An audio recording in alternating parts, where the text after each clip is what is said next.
Bonjour à toutes et à tous et bienvenue sur Rétrociné, votre rendez-vous cinéma qui vous transporte dans les films de patrimoine du cinéma mondial avec des œuvres disponibles gratuitement ou presque sur internet, dans les festivals, dans vos médiathèques et cinémathèques près de chez vous. Dans la séance d'aujourd'hui, je vous emmène avec moi en Allemagne, au début du XXe siècle, à la redécouverte d'un des mouvements cinématographiques les plus célèbres, l'expressionnisme allemand. Et pour cela, nous allons nous intéresser non pas à un, ni deux, mais trois films, dont les deux plus représentatifs du mouvement, à savoir Le cabinet du docteur Caligari, de Robert Wiene, sorti en 1920, puis en particulier sur le chef-d'œuvre Nosferatu, datant de 1922, de Friedrich Wilhelm Murnau, avec lequel je mets en miroir la proposition de 2024. Je ne reviendrai pas sur Nosferatu le vampire de Werner Herzog, datant de 1979, car je souhaite vous présenter ce qu'il nous reste aujourd'hui, plus de 100 ans après la sortie de Nosferatu, de l'expressionnisme allemand, et comment Robert Egger a remis au goût du jour ce style, et également certains thèmes, pour nous parler à nous, spectateurs contemporains, dans un monde post-Covid, post-vérité, et anxiogène de tous les conflits armés, ou encore menaces planantes sur nos démocraties. Alors, prêt pour ce voyage dans le temps ? Venez avec moi en Allemagne, dans les années 1910.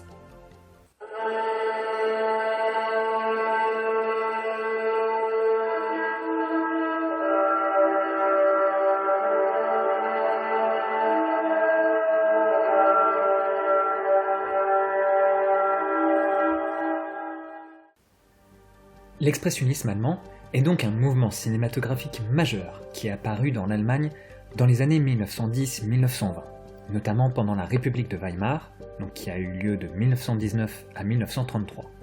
Il s'inscrit dans un courant artistique un peu plus large qui va toucher à la peinture, au théâtre, la littérature, et qui cherchait à exprimer des émotions intérieures, plutôt qu'à représenter le monde de manière réaliste.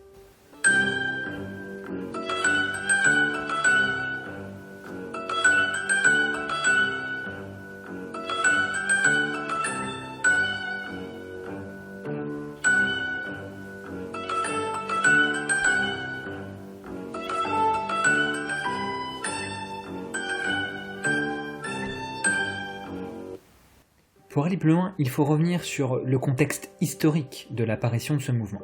Nous sommes donc plutôt après la Première Guerre mondiale. L'Allemagne est marquée par une instabilité économique, politique et sociale. Le cinéma devient alors un moyen d'exprimer ces angoisses, les troubles psychologiques des gens, une réalité intérieure qui est déformée par le regard subjectif. L'expressionnisme allemand est reconnaissable car il a un style visuel caractéristique. On y retrouve des décors stylisés et irréalistes, qui sont souvent peints à la main, anguleux, déformés, avec des perspectives qui vont être exagérées. Vous avez forcément vu ces jeux d'ombre et de lumière, ces clairs-obscurs très travaillés, très marqués. Ils ont notamment été influencés par la peinture et vont annoncer ce que va devenir le film noir.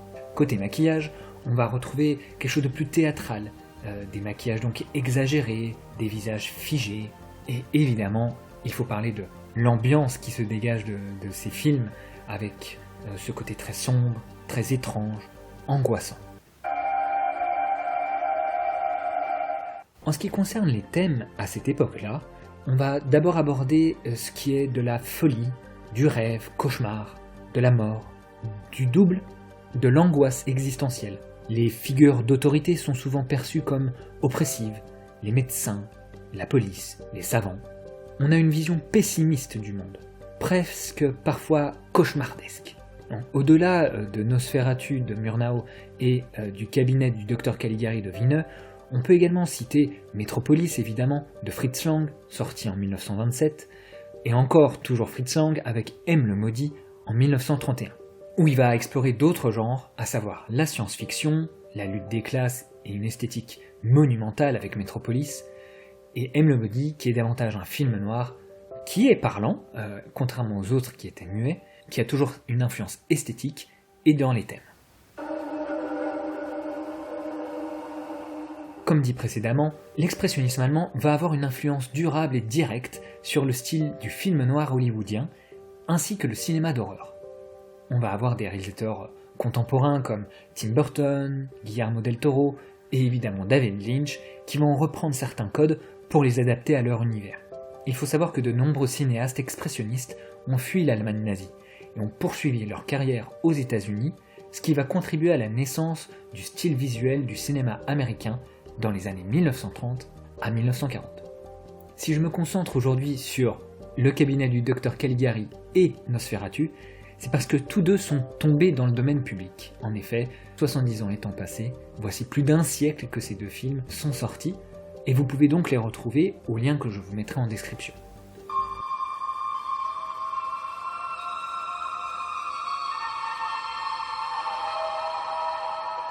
Je souhaite également revenir sur ce comparatif entre le Nosferatu de Murnau de 1922 et le Nosferatu de l'année passée, de 2024, de Robert Egger, où on va avoir justement des contextes similaires.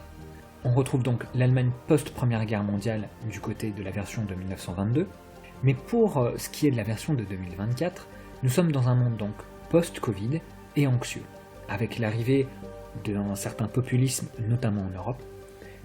On y retrouve les mêmes figures monstrueuses, donc l'allégorie de la peste et de l'étranger dans le Nosferatu de 1922. Et à l'inverse, on aura plutôt cette impression de désir refoulé et de dépression, d'anxiété personnelle dans le Nosferatu de 2024. On va avoir notamment ce désir sexuel refoulé très marqué dans la version de 2024. Dans les thèmes, on a donc la peur de l'autre, la peste et la fatalité dans le Nosferatu de Murnau, et on va avoir plutôt l'obsession, la solitude, l'attraction aussi envers l'immoral, voire le mal. Dans l'évolution du style, on a donc le style expressionniste et muet de chez Murnau. En revanche, on va avoir peut-être un style plus poussé de l'expressionnisme qui tend vers le gothique chez Robert Egger, à l'inverse de l'expressionnisme allemand, sera beaucoup plus réaliste. Voilà, comme je le disais, l'expressionnisme allemand avait ce côté irréaliste. Egger, lui, veut l'ancrer dans le réel, dans un espace et une temporalité que l'on peut croire réel. Ce qui amène quelque chose de bien plus immersif, et donc questionnable sur ce que cela veut dire de notre époque. Le message, pour autant, entre ces deux films, pour moi, reste le même. C'est que l'ordre social est fragile face au chaos. Et c'est justement ce chaos qui a dû donner envie à Robert Egger de revisiter le Nosferatu de 1922, car notre époque lui parle, et il voulait justement mettre en avant cette inquiétude.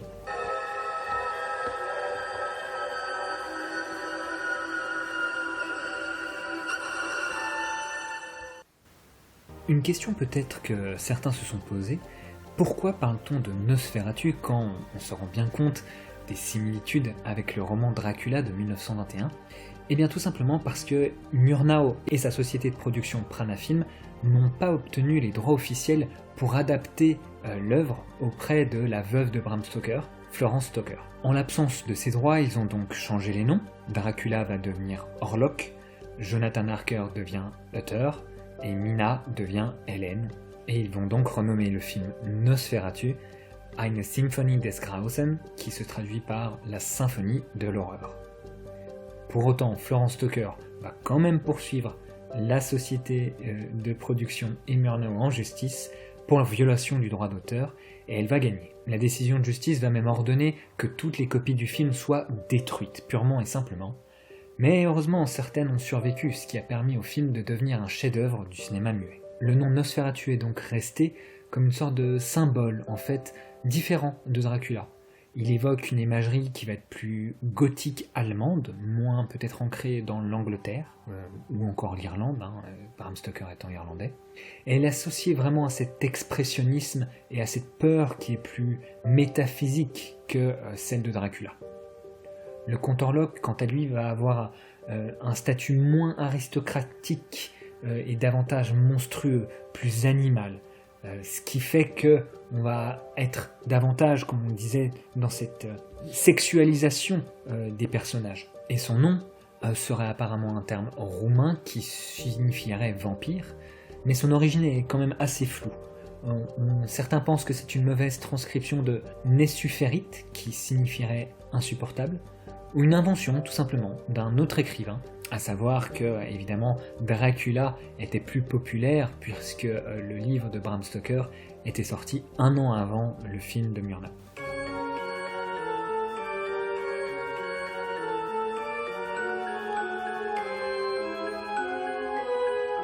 Pourquoi est-ce que j'avais envie de revenir justement à ce mouvement du cinéma qui est l'expressionnisme allemand et vous parler de ces deux œuvres, à savoir Nosferatu et Le cabinet du docteur Caligari de Robert Wiene? C'est parce que, évidemment, ce sont deux chefs-d'œuvre ancrés dans leur époque, mais qui vont avoir cette influence sur le cinéma mondial.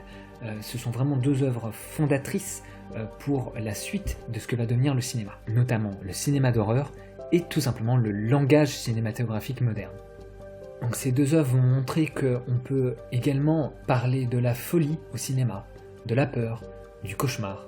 Nosferatu, c'est l'un des premiers films de vampires où vraiment la peur est mise en scène avec ce jeu sur les ombres également, ce rythme latent. Et le cabinet du docteur Caligari, lui, s'intéresse à la psyché humaine. Sa narration est biaisée, ses décors sont tordus comme les esprits malades des personnages. Et évidemment, l'art étant politique, ce sont des films engagés, car tous deux interviennent après la Première Guerre mondiale, où l'Allemagne a vécu ce climat de peur, d'instabilité et de crise. Ces films vont donc traduire cette angoisse collective avec la montée de l'autoritarisme. Caligari peut tout à fait être lu comme une critique du pouvoir abusif, et Nosferatu avec sa métaphore du vampire peste qui reflète la peur de l'autre, la peur de la maladie qui pourrait venir d'ailleurs, de la fin d'un monde plus conservateur.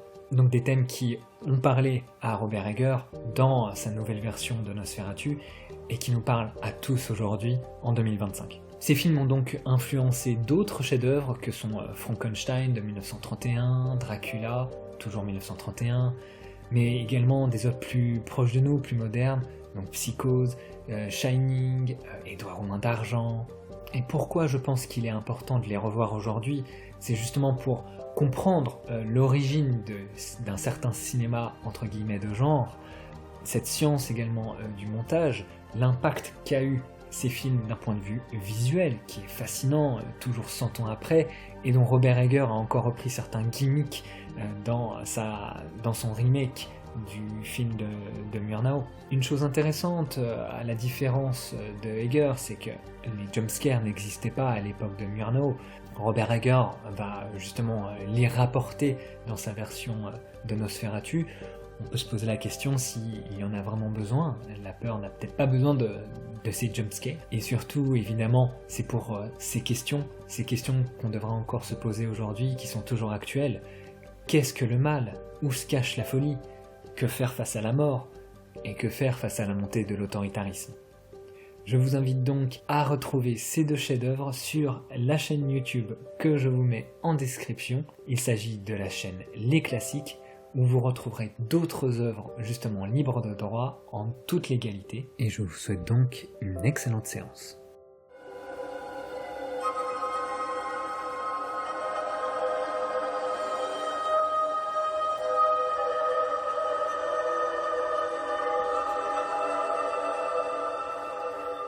Et voilà, c'est fini pour cette nouvelle séance. Comme d'habitude, je vous invite à nous rejoindre sur nos réseaux sociaux, que ce soit notre compte Instagram, X ou également notre chaîne YouTube pour retrouver les épisodes si c'est plus simple pour vous de nous écouter sur cette chaîne. Partagez également les épisodes de podcast et si le cœur vous en dit, laissez-nous des étoiles sur Apple Podcast. On vous en remerciera jamais assez, c'est ce qui nous permet justement de continuer de faire ces épisodes en ayant une communauté de plus en plus active et on vous en remercie. Si vous souhaitez connaître les derniers épisodes, je vous invite également à nous rejoindre sur notre newsletter que vous trouverez directement sur notre site web lié à Ocha. En attendant, merci pour votre écoute, je vous dis à très bientôt pour une nouvelle séance de Rétrociné.